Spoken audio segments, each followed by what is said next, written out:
Everyone welcome to my YouTube channel.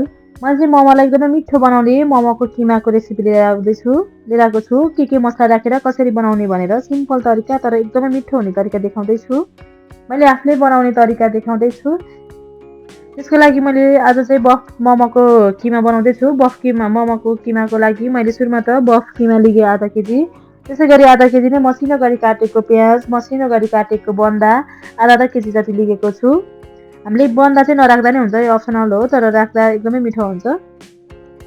त्यसपछि यो सबैलाई अब एउटा मिक्सिङ बाउलमा राख्नुपर्छ। अब मैले बन्दा र प्याजलाई खनाएँ। त्यसै गरी अघि तयार बनाएको किमालाई पनि राखिदिन्छु र मसिनो गरी काटेको यो हरियो धनियाँलाई पनि राख्नुपर्छ। यसले चाहिँ एकदमै मिठो बास्ना आउँछ मोमोको किमा। यसलाई राखेपछि मैले स्वादअनुसार नुन राख्छु 1 चम्चा। मैले 1 चम्चा नुन राखिसकेपछि अब यसमा मैले मोमो मसला राख्छु 1 चम्चा। मोमो मसला 1 चम्चा, गरम मसला 1 चम्चा राख्नुपर्छ। मोमो मसलाले चाहिँ मोमो एकदमै मिठो बनाउँछ। र त्यसै गरी मैले गरम मसला र मोमो मसला 1 चम्चा राखेपछि बेसार राखेँ आधी चम्चा जति। त्यसपछि चाहिँ हामीले तेल अथवा घिउ वा बटर राख्नुपर्छ। मैले चाहिँ तेल राखेँ। तेलले झार्नको लागि तेल तताएँ। हामीले घिउ राख्यो भने एकदमै मिठो हुन्छ, घिउ अथवा बटर राख्यो भने पनि मोमो। त्यसपछि चाहिँ मैले मेथी फुराइदिएँ। तेल तातेपछि मेथी फुराएर यसमै म अदुवा लसुनको पेस्ट पनि राख्छु 3-4 चम्चा जति। अदुवा चाहिँ बफ मोमोमा अदुवा चाहिँ अलि धेरै राख्नुपर्छ, त्यसले स्मेल हराउँछ बफ मोमोको। मैले 3-4 चम्चा जति अदुवा लसुनको पेस्ट राखिदिएँ तेलमा। तेल राम्रोसँग तातिसकेपछि त्यसपछि यो राखेर मैले झानिदिएँ किमालाई। अब यसलाई राखेपछि राम्रोसँग मजाले मिक्स गर्नुपर्छ। हामीले सबै ठाउँमा हात सफा गरेर हातले राम्रोसँग सबै ठाउँमा मसला लाग्ने गरेर मजाले मिक्स गर्नुपर्छ।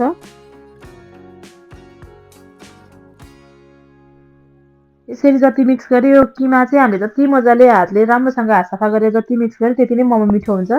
सबै ठाउँमा भित्रसम्म मसला किमा भित्र मसला लाग्ने गरेर मजाले मिक्स गर्नुपर्छ। यसरी राम्रोसँग मिक्स गरिसकेपछि चाहिँ हाम्रो मोमोको यो किमा तयार भइसकेको छ।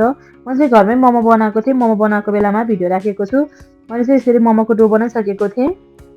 मोमोको डो बनाइसकेपछि मोमोको यसरी रोटी पनि बनाएर यसरी अब ऱ्याप गरेर घरमै मोमो बनाएको थिएँ। त्यही बेला किमाको भिडियो पनि सेयर गर्दैछु। यसरी रोटी बनाएर रोटीमा मैले किमा राखेर मैले मोमो बनाउँदैछु।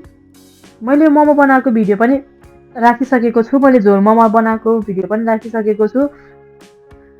मोमोको झोल अचार बनाउने तरिका अनि मोमो बनाएको भिडियो पनि गएर हेर्न सक्नुहुन्छ। बजारमा पाउने जस्तै एकदमै टेस्टी झोल अचार पनि बनाएको छु, त्यो पनि गएर हेर्नु होला। मोमो बनाएको भिडियो पनि हेर्नु होला। मैले यसरी सिम्पल तरिकामा ऱ्याप गरेर अनि मोमो बनाएर पनि राखेको छु। मैले यसरी मोमो बनाएर अनि मोमोलाई पकाएर खाँदैछु यही किमा राखेर।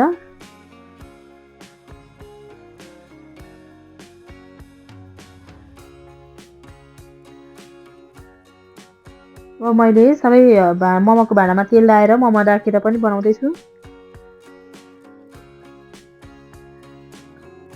त्यसपछि मोमोको पानी उमालेर मोमो बनाउनको लागि पानी उमालेर त्यसमाथि मोमो राखेर मैले मोमो पाकेपछि यसरी झोल अचार बनाएर खाएको छु।